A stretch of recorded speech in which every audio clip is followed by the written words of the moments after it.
마음이 변하면 말이 변한다. 말을 변화시키고 싶은 사람들은 만날 때마다 먼저 묻는 것이 있다. 당신의 말이 어떻게 바뀌길 바라나요? 그것을 바라는 이유가 무엇인가요? 당신의 말은 어떤 사람의 말투와 닮아 있나요? 그렇게 생각하는 이유는요? 당신의 말에 영향을 끼쳤던 사건이 있나요? 그것은 무엇인가요? 당신이 자주 하는 말 중에서 당신은 가장 잘 드러나는 말이 무엇인가요? 당신은 어떤 상황에서 혹은 어떤 사람에게 후회되는 말을 자주 하나요? 당신의 말하기를 방해하는 생각이 있다면 무엇인가요? 다른 사람이 당신의 말을 통해 알 수 있는 것은 무엇일까요? 당신의 말은 상대에게 무엇을 남긴다고 생각하세요? 당신이 말을 통해 드러내고 또는 감추고 싶은 것은 무엇인가요? 당신이 지금껏 말 관계의 변화를 위해 노력한 것들은 무엇인가요? 그러면 대부분은 말 잘하는 기술을 배우려고 하는데 왜 이런 것을 물어볼까 하고 생각하면서도 드문드문 이야기를 시작한다. 신기한 것은 말에 관한 대화를 하다 보면 어느새 한 사람의 과거와 현재, 미래에 대한 생각까지 줄줄이 쏟아져 나온다는 사실이다. 숨겨두었던 가정사, 털어놓을 수 없었던 직장에서의 문제, 친구 혹은 연인 관계에서의 갈등과 고비 등등 자신을 괴롭혀왔던 상황들이 자연스럽게 떨려 나온다. 그리고 그렇게 시간을 두고 질문을 주고받다 보면 한 사람의 말을 움직이고 있던 심리적인 근원과 마주치게 된다. 나를 찾아왔던 사람 중 한 명은 직원들이 무능력에 필요 이상으로 분노하던 사람이었다. 그는 작은 실수에도 사람들을 비난하며 몰아세웠다. 나를 처음 찾아왔을 때 그가 배우고자 했던 것은 다른 사람의 이야기를 참고 듣는 기술이었다. 그러나 몇 차례 이야기를 주고받는 동안 우리는 어린 시절 채워지지 못한 그의 인정 욕구를 발견하게 되었다. 평범한 모습으로는 사랑을 받을 수 없었기 때문에 부모님이 사랑과 인정을 받기 위해 과도하게 공부에 매달렸던 그는 여전히 그 상처에 시달리고 있었다. 자신의 능력에 대한 과도한 자신감과 우월감은 사실 내면에 숨어있는 열등감의 또 다른 모습이었다. 일단 우리는 먼저 그 지점을 다루기로 했다. 힘과 능력을 보여주어야 인정받을 수 있다는 믿음에 관해 충분히 이야기를 나눴다. 그 믿음이 진짜 그에게 도움이 됐는지, 현재에도 도움을 주고 있는지 알아보고 어떻게 바꿔나가면 좋을지에 대해 이야기했다. 또한 언제 가장 감정적으로 견디기 힘든지, 그때마다 스스로를 다독일 수 있는 방법이 있는지, 있다면 그것은 무엇인지에 대해 의견을 나누었다. 그렇게 자신을 이해하는 과정을 거치고 난 후에야 비로소 우리는 다른 사람의 생각을 듣고 존중하는 대화 기술을 연습할 수 있었다.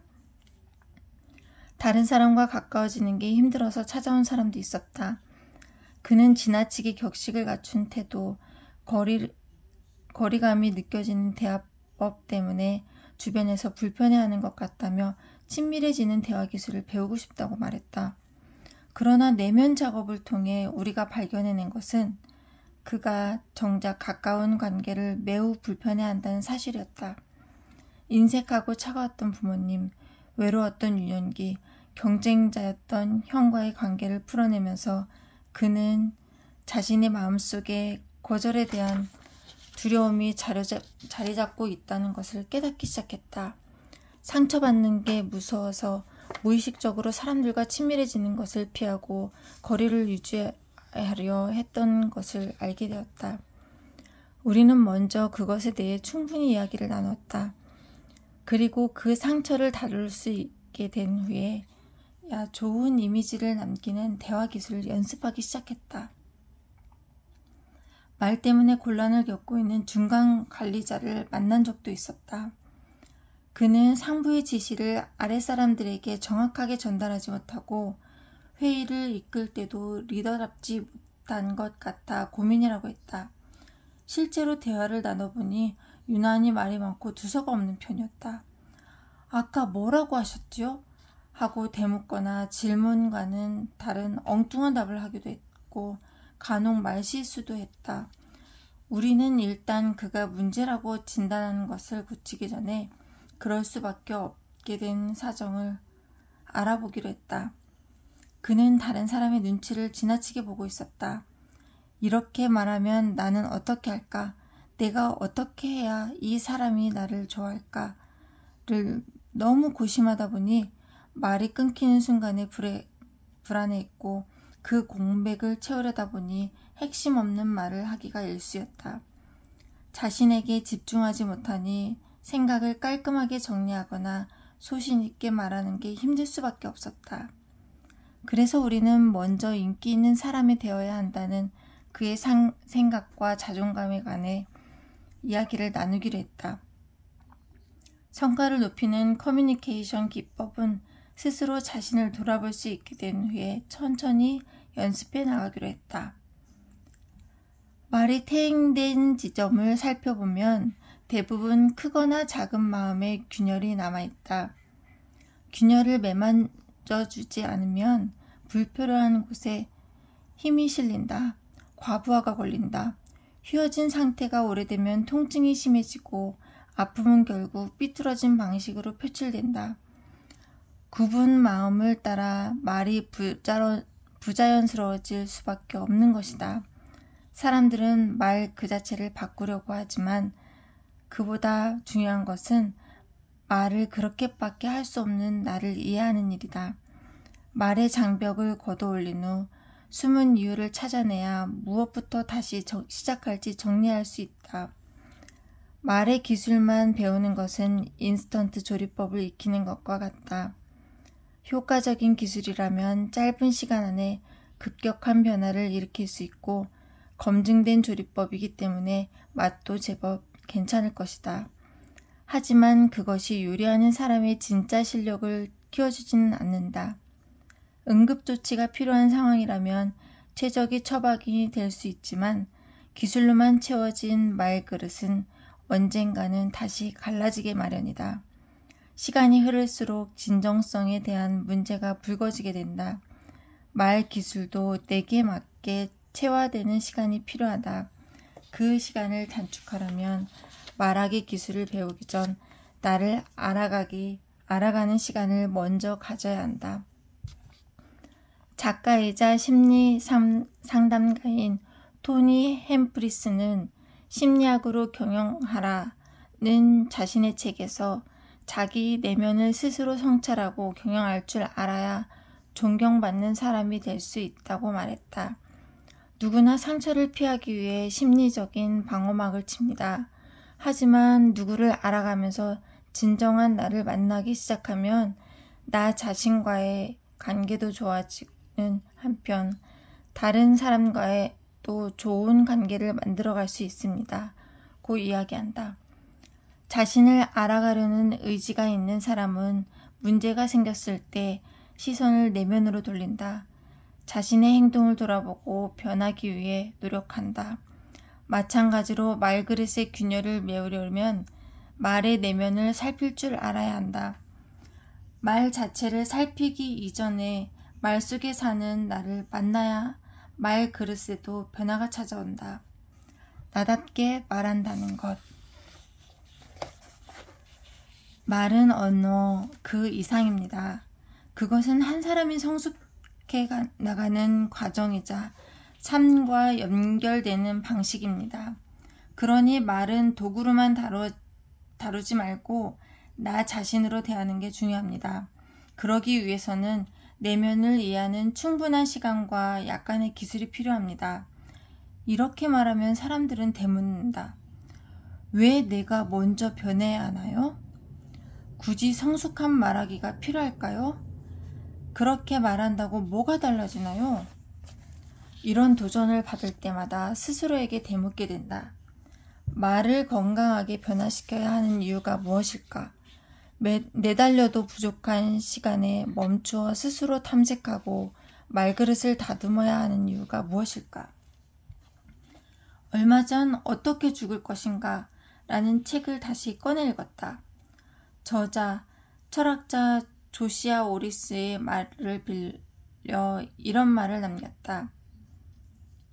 그는 왜 우리가 단순히 존재하기만 하는 것, 안전한 환경에서 단순히 의식주만 제공받는 것은 공허하고 의미가 없다고 느끼는지 알고 싶었다.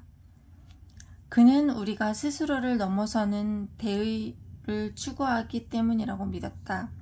그것을 인간 본연의 욕구로 보았다. 그 대의는 큰 것일 수도 있고 작은 것일 수도 있다. 중요한 것은 어떤 대의에 가치를 부여하고 그것을 위해 희생할 만하다고 느낄 때 우리는 자신의 삶에서 의미를 찾게 된다는 점이다. 로이스 교수는 자신을 넘어선 대의를 위해 헌신하는 것은 충성심이라고 얘기했다.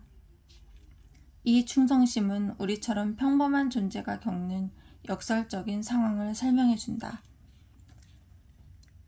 이 문장에서 나는 우리가 말그릇을 다듬어야 하는 궁극적인 이유를 발견했다. 우리에게는 분명히 더욱 크고 깊은 것에 대한 충성심이 있다. 배부르고 등 따뜻하면 족하다는 개인주의의 다른 쪽에는 언제라도 가치 있는 삶을 위해 수고할 준비가 되어 있는 또 다른 내가 있다. 가치의 기준은 사람마다 다르겠지만 분명 그것은 자신을 넘어서는 행동이다. 사람들은 성장시키고 그들에게 필요한 존재가 되고 싶다. 사람과 세상에 이로움을 남기는 존재가 되고 싶다. 그것을 통해 내 한계에 도전하고 싶고 위로받고 싶고 나의 의미를 확인하고 싶다. 누구에게나 이런 소망은 있는 것이다. 그렇기 때문에 우리는 누가 뭐라 하지 않아도 어느 순간 스스로를 돌아보고 더 나은 방향으로 나아가고 싶어 한다. 에릭 에릭슨도 이와 비슷한 말을 했다. 인간은 태어나서 죽을 때까지 계단을 오르듯이 일련의 단계를 거치는데 각 단계에는 해결해야 하는 중요한 과제들이 있고 이를 뛰어넘을 때마다 삶에 필요한 능력을 하나씩 획득하게 된다는 말이다. 그런데 성인 중기부터 60세에 이르는 기간, 즉 각각의 성장 단계 중 가장 긴 시간 동안 가장 중요하게 대두되는 개념이 하나 있는데 바로 생산성이다. 여기서 말하는 생산성이란 나 아닌 다른 사람, 다른 세대를 위해 가치 있는 역할을 하는 것을 뜻한다. 자녀를 양육하거나 후배를 육성하는 일, 누군가에게 도움되는 물건이나 서비스를 만드는 일, 뜻과 이상을 세우고 다음 세대에게 궁극적인 영향을 미칠 수 있는 일을 하는 것 등등 이 모든 활동들을 통해 사람은 생산성을 경험하게 된다. 그리고 이것을 경험한 사람은 배려와 자기 유능감을 획득하게 된다. 이 시기에 생산성을 경험하면서 다른 사람들과 잘 지냈던 이들은 인생에 비교적 후회를 덜 남긴다. 잘못된 선택들도 있었지만 난 최선을 다했어 라고 스스로를 격려할 줄 알게 된다. 그러니 우리가 좋은 사람으로 성장하기를 바라는 것, 그 과정에서 깊고 넉넉한 말그릇을 갖기 위해 고군분투하는 것은 지극히 자연스러운 행동일지도 모른다.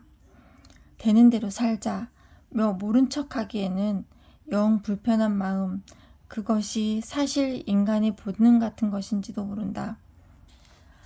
말은 살아있다. 누군가의 마음속에 씨를 뿌려 열매를 맺기도 하고 마음을 더 소란스럽게 만들기도 한다. 외롭게 만들기도 하고 마음의 빗장을 열어젖히기도 한다. 말은 당신과 함께 자라고 당신의 아이들에게로 이어진다. 말은 내가 가진 그 어떤 것보다 내가 어떤 사람에게 더 정확히 보여준다. 그래서 단단한 말그릇을 만들기 위해 우리는 노력할 수밖에 없는 것이다. 예전에는 말할 때 늘 주저하곤 했어요. 누군가에게 상처를 줄까봐 자신이 없었거든요. 그런데 이제는 제법 편안하게 말할 수 있게 되었어요. 무엇보다도 제가 사용하는 말이 저와 잘 어울리는 것 같아서 기뻐요. 말이 나다워지는 것을 느껴요. 말그릇을 다듬은 사람은 관계의 깊이가 달라진다. 사람들과의 만남이 이전보다 편안해지고 이야기를 들어주고 위로하고 공감하는 역할도 기꺼이 해내게 된다. 무엇보다 스스로를 꽤 괜찮은 사람으로 여기게 된다. 말그릇을 향한 노력을 멈추지 않는다면 그것은 어느 순간 단단한 자존감이 되어 자신에게 선물처럼 되돌아올 것이다.